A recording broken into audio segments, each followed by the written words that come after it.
Hola, buenos días. Gracias por la invitación a participar en este foro. Y bueno, pues yo les vengo a hablar de mi trabajo día a día, que es pues atender las infecciones en el contexto del paciente con cáncer, desde el aspecto preventivo, curativo y bueno, pues todo lo que hacemos para ayudar a nuestros pacientes en el Instituto Nacional de Cancerología. Siguiente.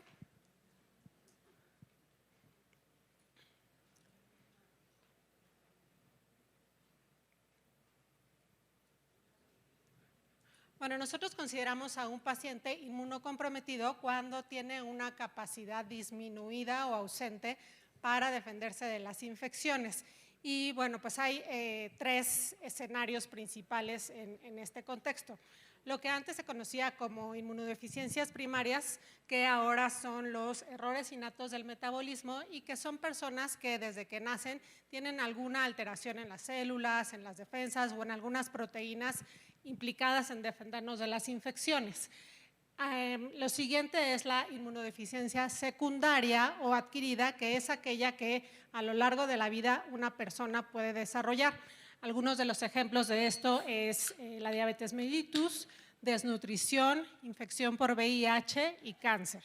Y lo que conocemos como una inmunodeficiencia iatrógena, que es resultado de las intervenciones terapéuticas para diferentes enfermedades, y esto incluye la quimioterapia citotóxica, el uso de inmunosupresores y trasplantes. Es importante considerar que una sola persona puede estar en estos tres escenarios. Hay personas, las personas que tienen errores innatos del metabolismo son más susceptibles a desarrollar cáncer. Y los pacientes con cáncer, pues además pueden tener VIH o diabetes. Entonces, pues claro que el escenario de un paciente inmunocomprometido puede ser muy variable. Siguiente. Gracias.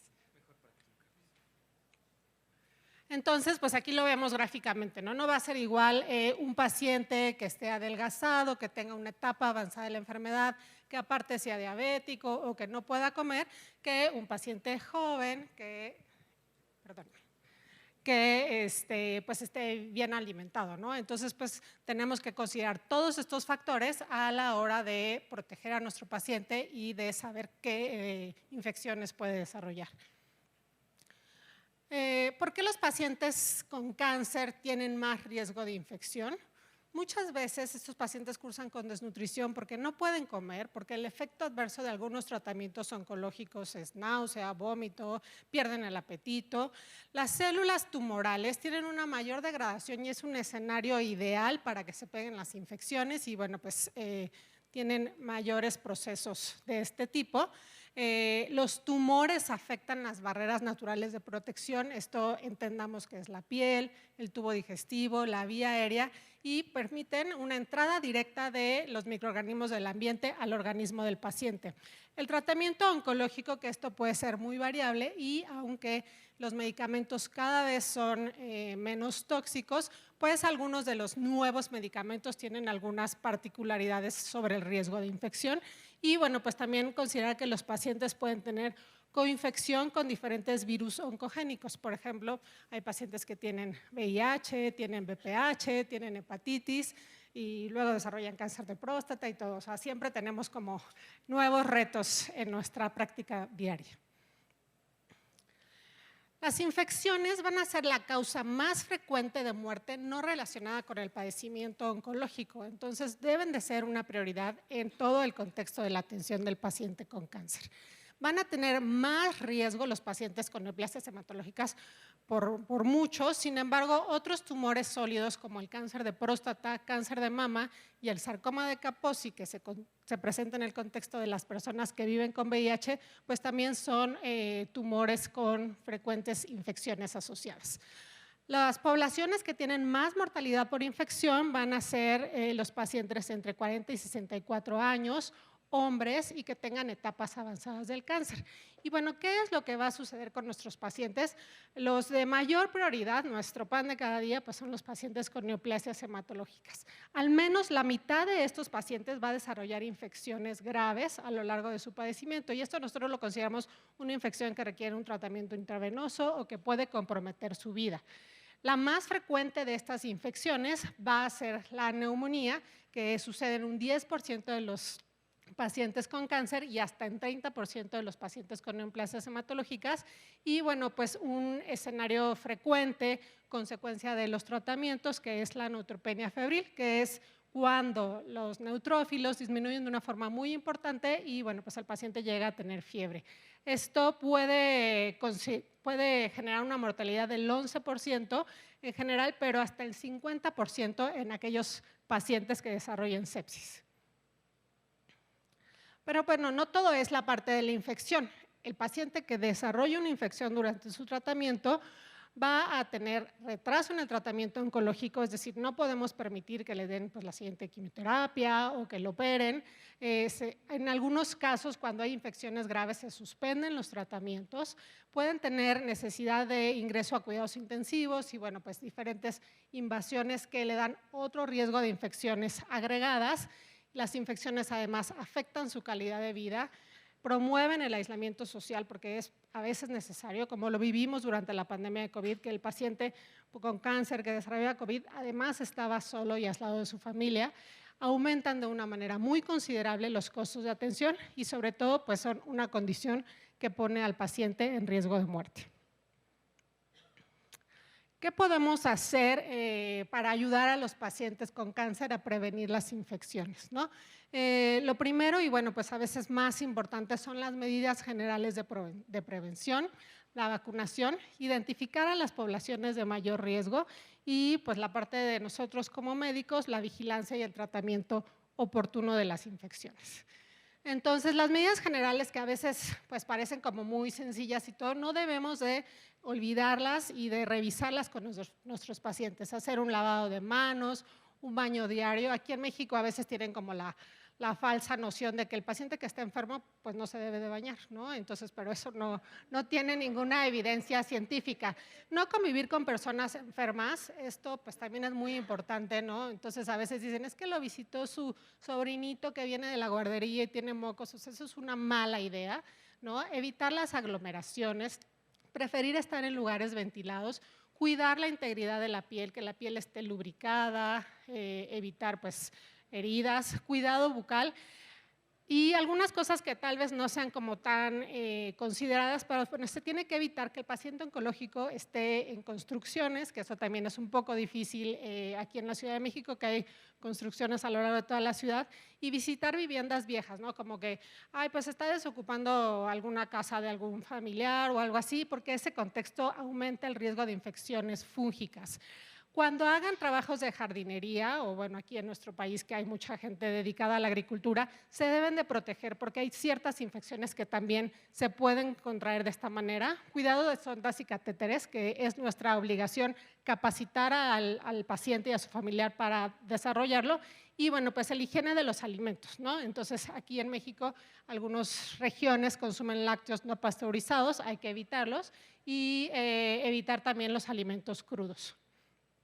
Y aunque suenen cosas como de mucho sentido común, pues muchas veces no lo son, ¿no? Entonces tenemos pacientes que tienen un catéter venoso central y que se van a nadar o se van a la playa, entonces que deciden saliendo del hospital se van a comer los taquitos en la calle, se aplican tatuajes y bueno, se toman múltiples remedios, ¿no? Y todos estos factores pues complican ayudarlos a prevenir las infecciones y pueden tener efectos tóxicos. Otro elemento muy importante para prevenir las infecciones son las vacunas, ¿no?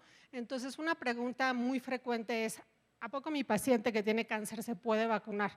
Y bueno, pues nuestra misión en los diferentes personales que ayudamos a los pacientes es transmitirles el mensaje de que se deben de vacunar, ¿ok?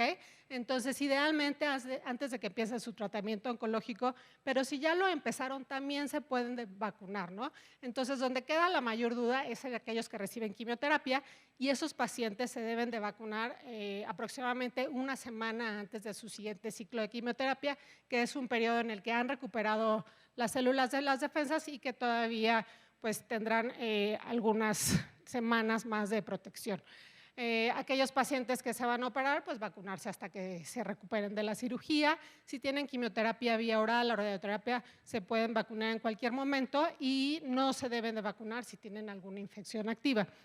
Y otra cosa muy importante de sentido común, pues es que los contactos familiares deben de vacunarse, ¿no? Sabemos que los pacientes con cáncer pueden desarrollar una respuesta inmune disminuida a la vacuna, entonces, y pues todo su entorno debe de protegerlos estando adecuadamente vacunados.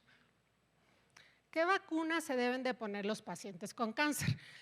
Principalmente estas tres que vemos en la gráfica. La vacuna de neumococo, ya mencionábamos que la neumonía va a ser la infección más frecuente y si esto se puede prevenir por vacuna, pues hay que hacerlo.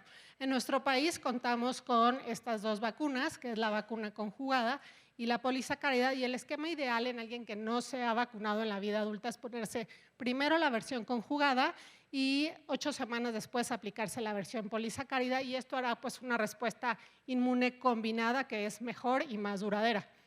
La vacuna de influenza que se debe aplicar de forma anual y la vacuna de COVID-19 que debe tener un esquema primario entre 2 y 3 dosis y refuerzos cada 6 meses. Otras vacunas a considerar en esta población es la vacuna de zóster, la versión recombinante, porque la versión previa era una versión de virus vivos que está contraindicada en los pacientes con cáncer, pero esta nueva versión nos permite proteger adecuadamente contra esta infección que es frecuente en los pacientes con cáncer. Y la hepatitis B, que en México se empezó a aplicar de forma general aproximadamente en el año 2000 y pues tenemos una población heterogénea, algunos vacunados, algunos que subieron la infección y bueno, pues debemos saber cuál es el escenario de nuestros pacientes y en caso de que no estén inmunizados, vacunarlos. Otras vacunas en escenarios especiales son la vacuna de virus sincicial, que pues se tendrá próximamente, la vacuna de VPH y en pacientes que tengan esplenectomía, la vacuna de meningococo y de hemófilos influenza. Bueno, en la parte de identificar los factores de riesgo en nuestros pacientes, pues vamos a dividirlos en dos grandes escenarios, los pacientes que tienen tumores sólidos y neoplasias hematológicas. Ya les comentaba pues que cada persona va a tener factores propios por su edad, su género, su estado nutricional y las otras enfermedades, pero los pacientes con tumores sólidos, además tenemos que considerar qué parte de su cuerpo le afecta el tumor, si tienen catéter venoso central, si su tumor obstruye, por ejemplo, el tubo digestivo, la vía urinaria, si van a ser sometidos a cirugía oncológica o esplenectomía, ¿no? Y de acuerdo a todos estos factores, ver cuál de ellos podríamos proteger. Respecto a las neoplasias hematológicas, estos pacientes pues reciben quimioterapias que son altamente citotóxicas y los van a poner en un escenario de neutropenia prolongada. Hay veces que tienen neutropenias de un mes o más. Entonces, y esto se asocia a algo que comúnmente se conoce como mucositis, nosotros le llamamos daño a la barrera mucosa, que permite el paso de las bacterias al torrente sanguíneo, ¿no? También estos pacientes pueden estar en el escenario de someterse a un trasplante de células progenitoras hematopoyéticas y algunos de ellos desarrollar enfermedad igénito contra huésped. Y debemos de considerar a la hora de ver a un paciente si ha tenido infecciones previas, si ha tenido infecciones fúngicas, si ha tenido infecciones por microorganismos multidrogo resistentes, porque de acuerdo a esto será la terapéutica que iniciaremos cuando desarrollen una infección.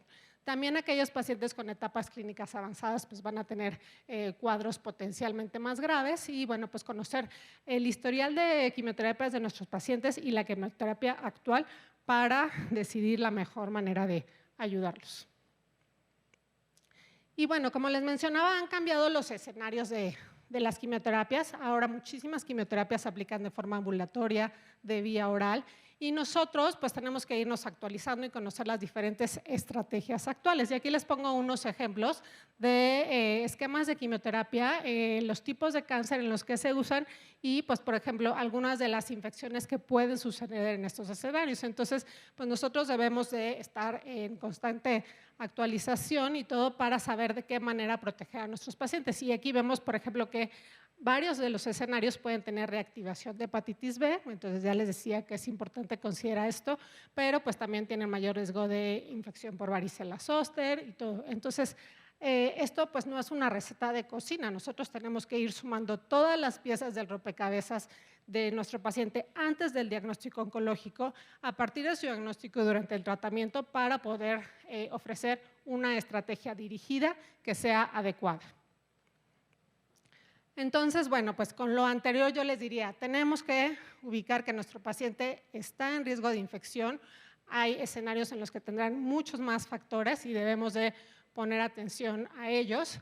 Y pues tenemos que hacer un poco lo que sucedió con Spider-Man a lo largo del tiempo. Él antes trabajaba solo y luego dijo, pues tenemos que trabajar en equipo, y él decidió hacer equipo con otros superiores porque esto es una batalla pues, en la que tenemos que participar los oncólogos, los hematólogos, nutrición, trabajo social, la familia, las fundaciones, los pacientes, porque pues como ya vieron son muchas partes que participan para que tengamos una prevención adecuada de las infecciones. Gracias, doctora. Si nos espera unos minutitos en lo que escuchamos la siguiente presentación y después vamos a la mesa.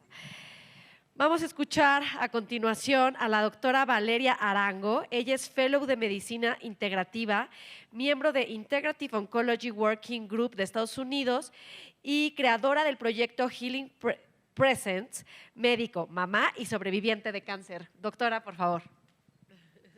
Muchas gracias.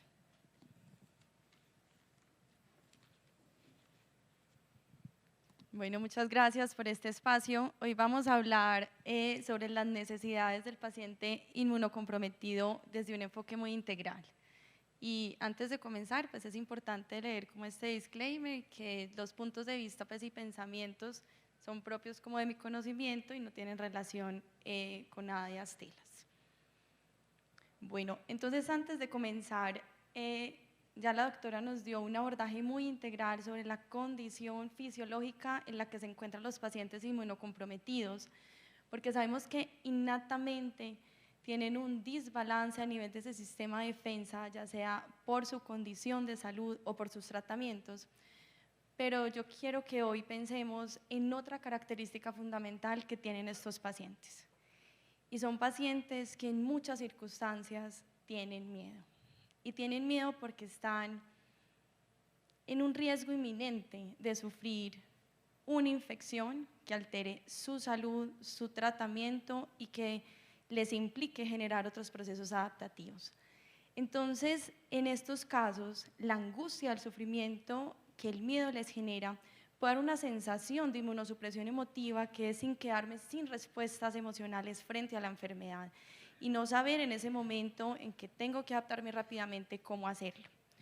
Entonces, cuando empezamos como a hablar de ese concepto de inmunosupresión emotiva, empezamos a ver cómo en este paciente se está activando todo el sistema endocrino, alteraciones inmunológicas, pero el cerebro también a nivel neuronal está haciendo unos cambios a nivel de la corteza prefrontal, que es esa parte más evolutiva de nuestro cerebro, para generar una adaptación. Y ese término de adaptación emocional frente a la enfermedad o la conducta de la enfermedad no es nueva.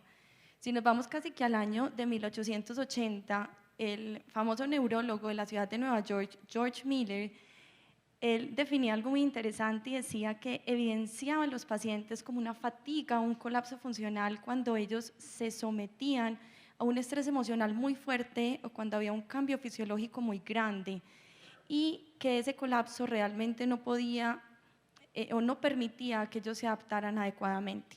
Y luego fue en el año de 1915 cuando el fisiólogo de Harvard, el doctor Walter Cannon, empieza a describir una activación que hay en el cuerpo. La primera persona que dice, tenemos una conexión mente-cuerpo, emociones y fisiología, que eso antes eran totalmente opuestos, y describe, lo identifica, porque cuando asustaban a los animales o cuando los animales se metían a un evento estresor emocional, a ellos tenían cambios a nivel del peristaltismo, se alteraban hormonas, el sistema inmunológico, y empezó a describir algo que se llamaba la respuesta de lucha-huida, como esa respuesta innata que sucede en el cuerpo a nivel integral cuando tenemos un gran estresor. Y aquí hay una relación muy bonita como con los mecanismos del sistema inmune y emocional o lo que sucede con la inflamación y miedo. Y acá vemos que hay una relación muy grande, este es nuestro cerebro, digamos que todo el eje inferior es como todos esos cambios que están sucediendo a nivel endocrino e inmune cuando nos estamos sometiendo a una situación, realmente un estresor físico o emocional, pero si vemos más adelante, como la parte, es que no sé aquí cómo si, acá, si vemos como en la parte más adelante, es toda esa activación de nuestra corteza prefrontal para ayudarnos a desarrollar lo que se llama la conducta relacionada a la enfermedad. Identificar yo como paciente o yo como persona que estoy bajo este evento estresor, qué mecanismos, qué recursos tengo para adaptarme. Y acá podemos ver como una representación más esquemática de cómo estos dos sistemas, el sistema inmune y todo el sistema emocional, comparten mecanismos. ¿Por qué? Porque al fin y al cabo son aquellos dos sistemas que me ayudan a responder innatamente y saber, no solamente física, sino emocionalmente, cómo me debo mover en mi medio, qué me conviene, qué no, qué me sirve, qué no, y cómo debo hacer esos procesos respecto como a mi adaptación y supervivencia. Y aquí en esta representación esquemática vemos que cuando uno de esos sistemas está más colapsado, ¿sí?, el otro tiene que hacer como una disfunción o un trabajo exagerado para poder compensar al otro. Y aunque este es un cuadro un poquito, como lo vemos, un poquito complejo, es hermoso en la forma que nos explica como el estrés desde los tres mecanismos. Primero, entonces puedo tener un gran evento estresor físico, como es en este caso el paciente inmunocomprometido, y luego viene el estrés como respuesta. Todos los cambios adicionales que tiene que generar mi cuerpo para poder responder a él. Pero la parte que más quiero resaltar hoy es el estrés como adaptación, que es todos estos mecanismos fisiológicos, comportamentales, resilientes que yo al fin y al cabo desarrollo con esa relación, ¿cierto?, como de demanda y recursos internos. Y acá podemos ver en la parte inferior que mi cerebro, cuando sensa que innatamente en su biología, en su homeostasis hay un cambio, se activa inmediatamente todo lo que es hipotálamo, hipocampo, y hay una zona del cerebro que se llama la amígdala cerebral. La amígdala cerebral es ese centro de comando, de alerta que nos dice, acá algo está sucediendo diferente, este cuerpo está funcionando bajo otro patrón. Inmediatamente la amígdala busca activación en todo lo que es el sistema límbico, el emocional, adaptativo, y me dice, bueno, usted bajo todos los procesos innatos que ha vivido y lo que tiene en este momento, ¿cómo va a responder? Entonces aquí empieza a surgir una serie de emociones, y en este caso en el paciente inmunocomprometido sí que surgen emociones de lo que tenemos, de los miedos, de la angustia, pero también de la gratitud hacia el tratamiento, de enfrentarnos a esa famosa nueva normalidad que realmente no es ni una normalidad. Es un momento donde no solamente buscamos todos esos componentes conductuales internos, sino también acá es donde empieza la relación con mi red. ¿Qué me brinda mi red? Y cómo yo estoy percibiendo la enfermedad. Entonces hay algo muy importante que es diferenciar entre enfermedad padecida, como se dice como disease, y enfermedad percibida, que es como el illness, como que tan enfermo me siento yo, ¿cierto? Es muy diferente qué enfermedad padezco y qué enfermedad percibo.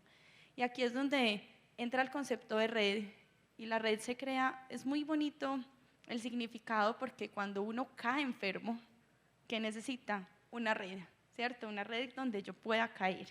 Entonces acá es cuando empieza esa interacción constante en mi red, cómo me va a ayudar en esa modulación adaptativa y cómo puedo comprender que soy más que una enfermedad, ¿cierto? Que no soy un diagnóstico, que es momento de ponerle la lupa, identificar también toda esa salud que en este momento hay en el cuerpo. Puede que haya un porcentaje que está enfermo, pero también hay todo un sistema que está bueno, y empezar como desde el propósito innato de qué te gustaba hacer, para qué eres bueno, enfocarnos en el presente como esa salvavidas que nos permite como amplificar lo bueno en medio de toda esta situación. Y este metaanálisis a mí me parece sorprendente cuando cogen 35 artículos, más de 55,000 pacientes, y nos dice que realmente la red se necesita. ¿Y por qué se necesita? Porque es que hay un riesgo, nos muestra que la soledad nos genera un riesgo de mortalidad en hombres y en mujeres, y más en hombres, ¿sí? Que en esta relación que necesitamos de afrontamiento con los demás es lo que realmente nos sostiene, ¿cierto? Y aquí es donde está el paciente. Entonces es un paciente que ya está recibiendo un tratamiento que es complejo, que está impuesto, porque pues, la mayoría de las veces te enfermas y esto es lo que tienes, ¿cierto? O sea, ya este es el plan que hay que seguir, la quimioterapia, la radioterapia, la cirugía. Entonces el tratamiento en sí ya es incómodo, ya puede ser doloroso, ya es impuesto.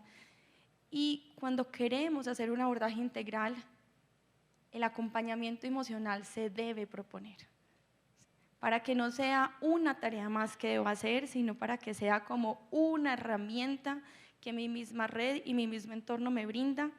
¿Para qué? Para que mi sistema de regulación esté en mayor balance. Y acá vemos cómo los estudios han progresado en esa relación inmune emocional, relación mente-cuerpo, y nos muestra cómo la práctica de mindfulness, de meditación, puede generar cambios a nivel de las respuestas inmunológicas del cuerpo, alterando genes inflamatorios y respuesta inmunológica. Entonces aquí vamos viendo cada vez más con la data, con la ciencia, que hablar de mente-cuerpo no es algo aislado, no es algo loco, no es algo subjetivo, sino que cada vez tiene un componente más unido, más innato. ¿Por qué? Porque somos seres integrales. Y cuando nos comprendemos y vemos como nuestra vivencia, nuestra experiencia en la salud, identificamos que cuando yo abono cada uno de los ejes, realmente la salud se optimiza. Y lo que debemos hacer constantemente, a mí me gusta mucho este esquema y lo tengo donde trabajo, es permítase por un momento sentir el peso de lo que ese paciente está viviendo, ¿cierto? No solamente todos esos cambios inmunes, endocrinos, neurológicos, siente un poquito más también este componente emocional, adaptativo, cuánto le está pesando su enfermedad. No solamente somos una enfermedad, también somos personas, somos mamás, somos hermanos, somos hijos. Entonces estamos también sosteniendo muchísimas más situaciones aparte de nuestra propia condición. Y acá se vienen todos estos factores resilientes. La resiliencia uno no nace con ella, uno la desarrolla. Entonces, ¿cómo podemos ir poniendo desde nuestra red y desde ese acompañamiento médico y de todo mi eje herramientas resilientes que me permitan como ir pescando, ir conectando? ¿Para qué? Para que realmente este peso que voy teniendo sí pueda sostenerlo. Y aún en el ámbito médico también hay que cargar ese cerebro, porque el ámbito médico también nos agotamos y hay un riesgo grande de fatiga por compasión o de burnout, porque uno carga y carga y al fin y al cabo, ¿dónde se sostiene?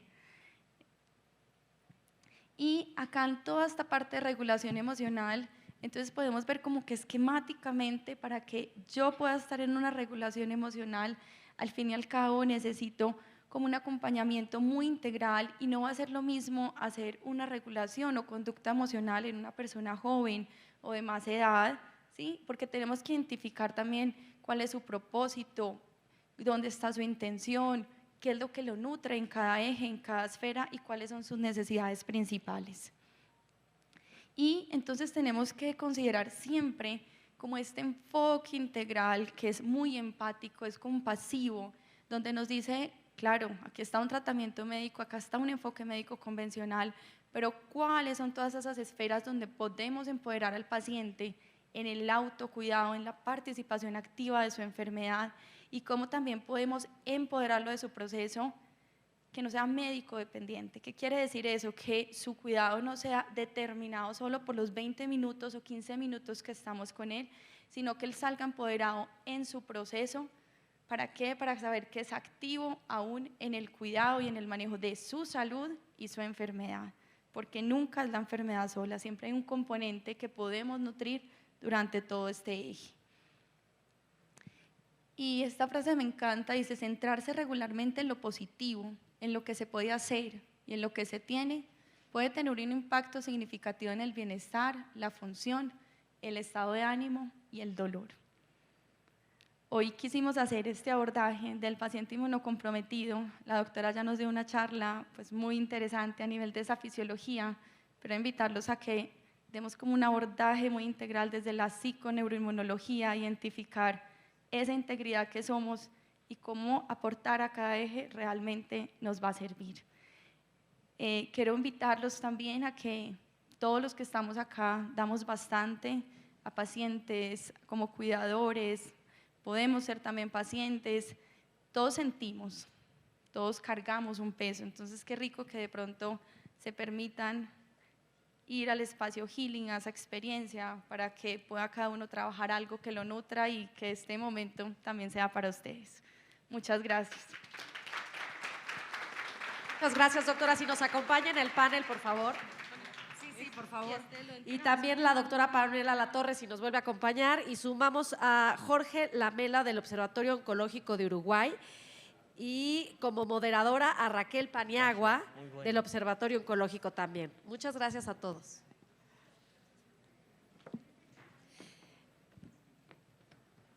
¿15 minutos? Sí.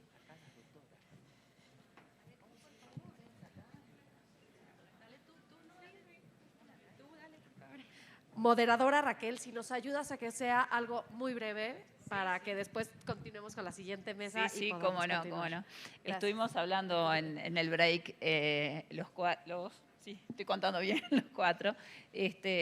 Realmente, todo lo que tú estuviste diciendo con respecto a los pacientes inmunocomprometidos, la única preocupación que se me plantea, porque mi amigo Jorge lo vivió, es qué tanto avance hay en los medicamentos y qué tanto tiene América Latina de posibilidades en la medicación, porque tú hablabas de México, pero no sé si nos puedes dar algún número o alguna idea, porque en Uruguay en algunos casos me parece que estamos un poco limitados en eso.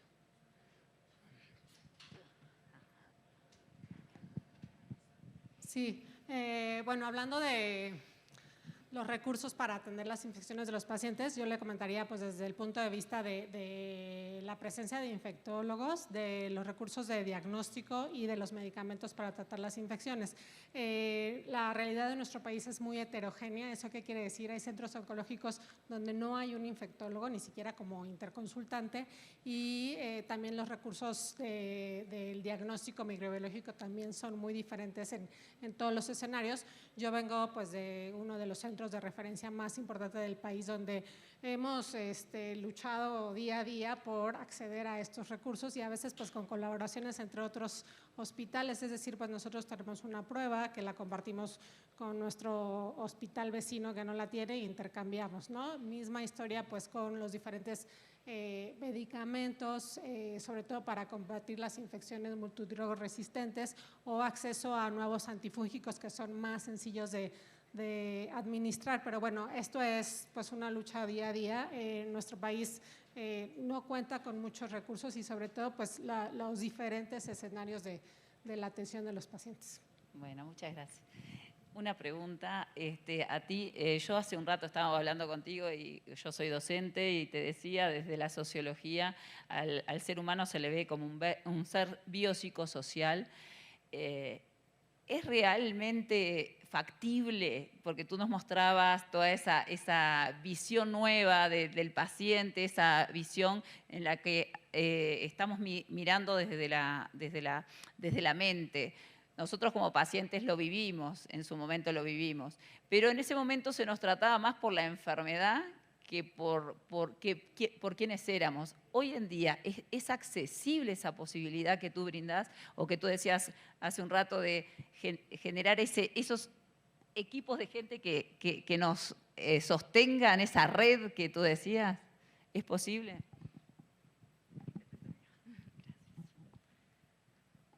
Sí, realmente sí es posible. Implica mucho esfuerzo, implica trabajo, implica una educación, ¿cierto? Un concepto integral de lo que es la salud, lo que es el ser. Es curioso porque la definición de la OMS hace, ¿cierto? Nos dice no es solamente ausencia de enfermedad, es todo este balance, y desde que estudiamos medicina lo sabemos desde la primer clase, pero es comprender esa integralidad. Y yo creo que cada vez vamos sintiendo esa necesidad de unir mente-cuerpo, de involucrarnos en la experiencia, ¿cierto?, de la enfermedad, donde implica en esa experiencia mi red, mi autocuidado, mis emociones, dónde voy a ser yo partícipe como paciente y dónde también va a participar mi equipo médico. Yo creo que para esto es muy importante el ámbito multidisciplinario, ¿cierto? Y ver al paciente realmente, yo siempre digo como estas dos palabras, desde la salud y desde la enfermedad, porque siempre hay una parte que está sana y puede ayudar a nutrir y a sostener el desenlace de la misma enfermedad. Una pregunta que me parece que es clave para la sociedad civil.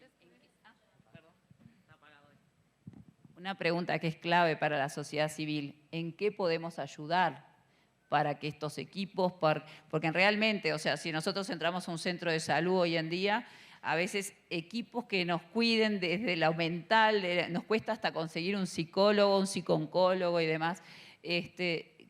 ¿Cómo la sociedad civil puede ayudar para que esto se logre y que el paciente logre ese equilibrio y pueda transitar la patología, procesar todo y seguir adelante?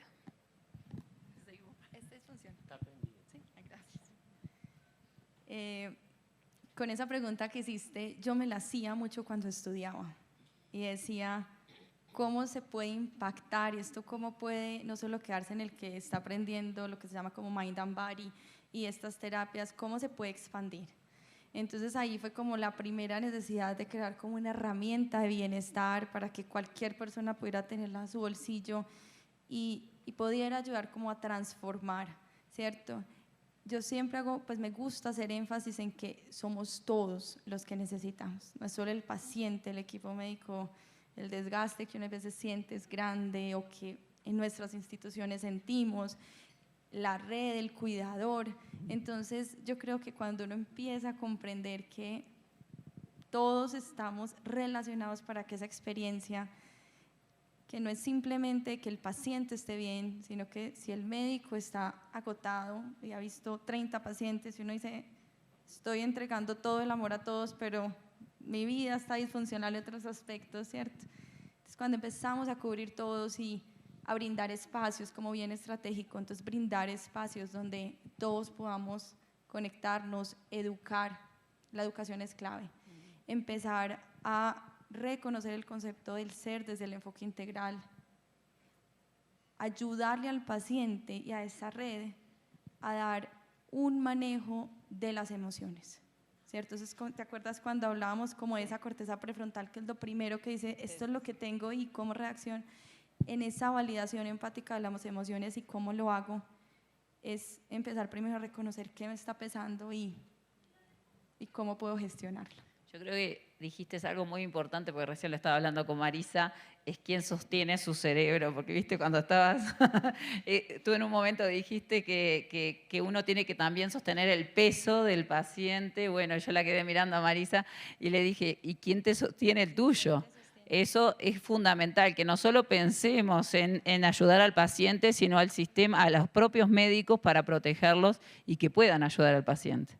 Eso es fundamental. Ahora mi amigo Jorge, que ha pasado de todo, los que lo conocemos sabemos todas sus vivencias, bueno, que nos cuente un poco cuál es la realidad como un paciente inmunocomprometido y cómo has llegado hasta aquí, sentado conmigo, a compartir este evento. Bueno, un gusto estar acá, un poco es contar la historia, pero retomando lo que dijo la doctora, eso es humanizar la salud. Crear una red de contención es humanizar la salud.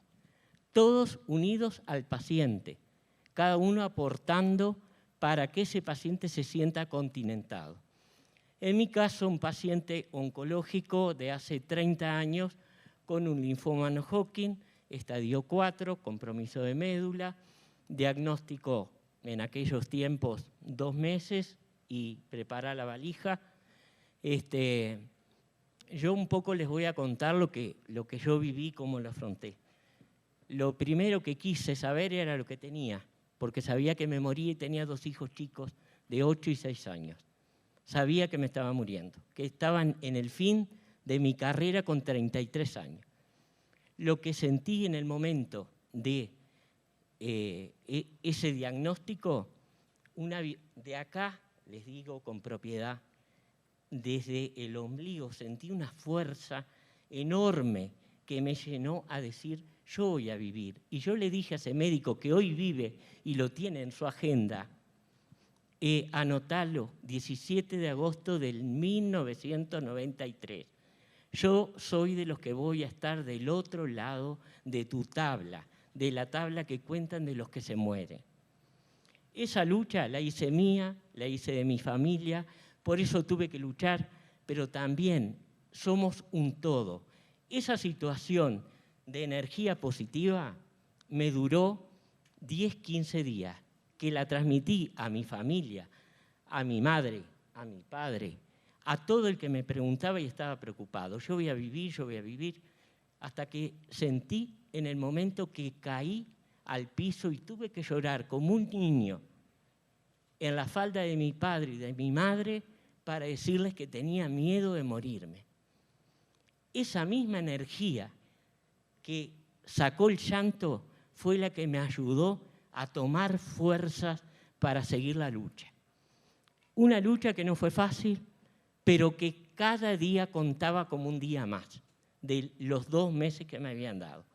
Esa lucha es de todos los que hemos pasado el cáncer en la vida, los que hemos llegado a sobrevivir y querer seguir en esta tierra. Los que ya partieron hicieron su lucha. Nuestro mensaje es, tenemos que tener esa red de contención para no sentirnos solos. Llorar lo que tenemos que llorar con quien sea, para expresar que tenemos miedo. Yo lo lloré más de una vez con mi nurse, que era la que me hacía el tratamiento, que no lo podía llorar, es capaz que con mi familia, porque a mis hijos yo no les podía transmitir miedo. Entonces, hoy, a 30 años de eso, tenemos que enfocar la enfermedad como un todo en la persona en la que su psiquis está envuelta en esa lucha, porque lo que hacemos de acá impacta en nuestro físico. Yo traté de continuar trabajando cuanto pude. Soy docente, trabajé en el Ministerio del Interior 33 años. Yo le pedí al médico, quiero sentirme parte de esta sociedad, no quiero sentirme excluido, quiero que me hagas el tratamiento y me vaya a trabajar. Si no me siento bien, me vendré, pero quiero sentirme parte. El paciente que esté en este tema tiene que enfrentar la vida y ponerlo a que sea algo más y que no le interrumpa sus actividades, hacer las cosas que nos hacen bien. ¿Saben qué hacía yo? Planificaba cosas que me gustaban a 15 días y decía, bueno, tengo el tratamiento entre medio que no me voy a sentir muy bien, pero dentro de 15 días tengo esto que me llena de adrenalina. Y así fue pasando los 2 meses. Y pasaron 30 años. Y estoy acá, como muchos.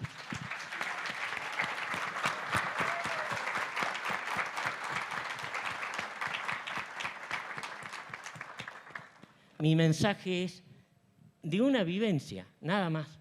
No me lo enseñaron en la facultad, no me lo enseñaron en ningún lado. Pero es lo que nosotros como organizaciones de pacientes tenemos que ser un eslabón más para hacer esa red de contención al paciente que está pasando ese momento. Que nosotros como pacientes sabemos cuán doloroso es y cuán doloroso es si estamos solos. Entonces, en esto tenemos que estar todos juntos. Y las asociaciones de pacientes somos un pilar fundamental en el que el paciente pueda acudir porque somos pares que hemos vivido la misma situación. Bueno, no me dejó mucho para decir.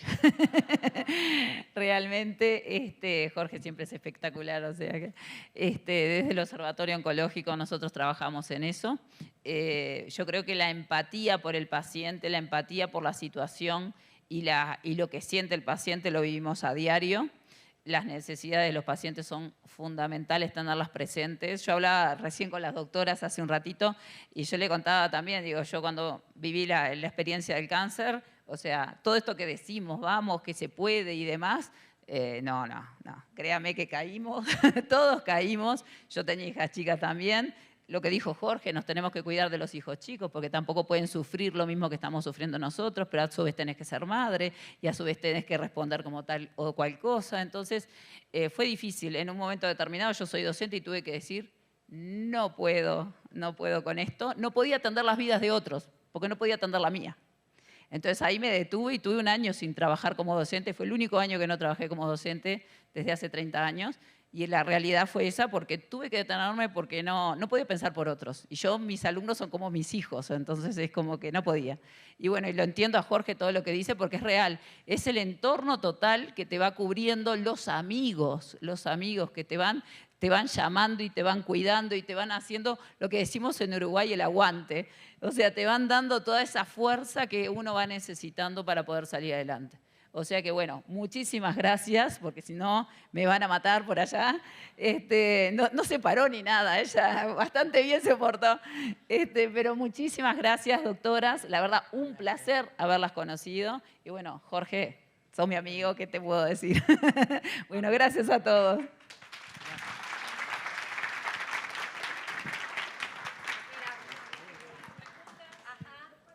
¿Alguien tiene preguntas? A ver, de una vez veo las manitas.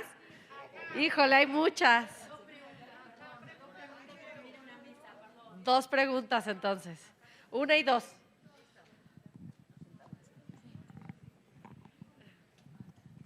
Gracias. Una pregunta para la doctora Valeria. Su percepción respecto a biodecodificación de la enfermedad.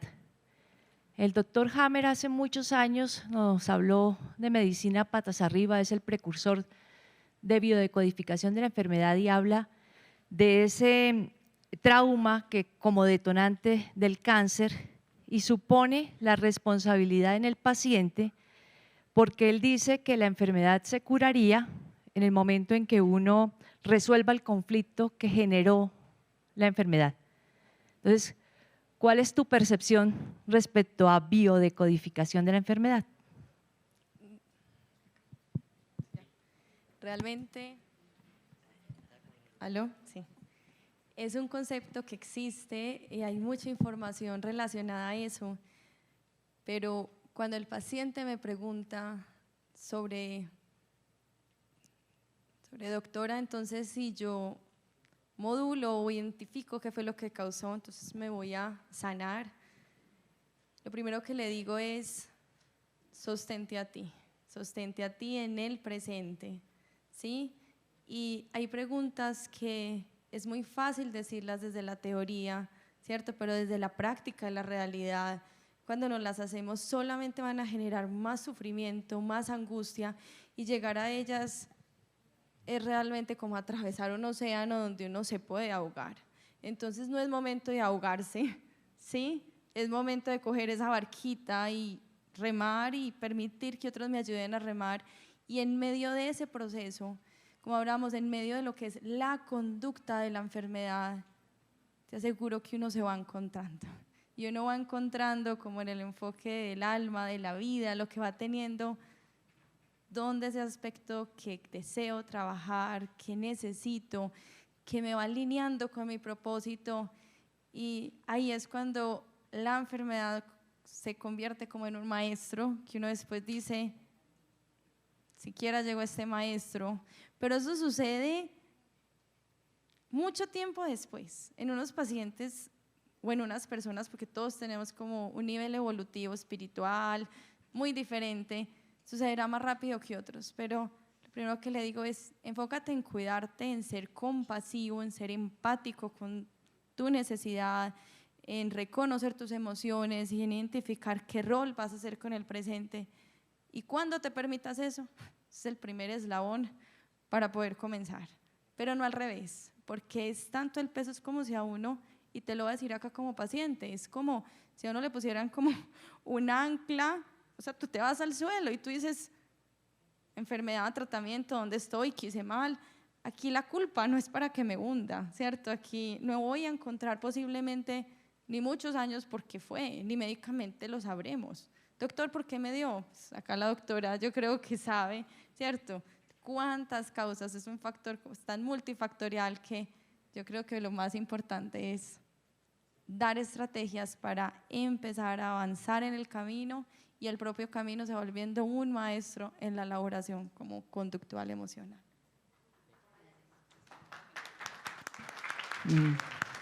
Bueno, dos comentarios que sé que los tengo que hacer súper breve por el tiempo, pero bueno, vamos a reconocer que las médicas y los médicos fuimos formados solamente viendo al cuerpo físico y tenemos que avanzar muchísimo para que sea desde la psiconeuroinmunoendocrinología, o sea, reconociendo, aquí estamos de América Latina, todas nuestras culturas mesoamericanas tenían muy claro este concepto de cuerpo como su parte física, emocional, espiritual. Y tenemos que luchar contra esta, que eres un cuerpo físico nada más y que además eres un brazo o una rodilla o tu sistema inmune. Y eso el médico o la médica que en las instituciones está luchando porque sabe muy poco de eso y somos tal vez los que les tenemos que decir, sea desde Hammer o sea desde lo que sea, pero que tiene su gran parte emocional. Y nada más, segundo, en este todo, las personas cuidadoras de la persona con cáncer deben de ser vistas y apoyadas. Soy de la Red del Derecho al Cuidado en Zacatecas, juntas seremos visibles y hemos dicho, siempre hay una persona cuidadora, ojalá sean más, casi siempre es una mujer, la que también está sufriendo, teniendo mucho miedo, teniendo mucho cansancio, tratando de sostener al papá, al esposo, al hijo, y entonces vamos a pelear. En México está a punto de que se apruebe el derecho al cuidado y vamos a tener que pelear que el derecho al cuidado de la persona con cáncer es fundamental, y de la cuidadora, sobre todo mujer. Gracias.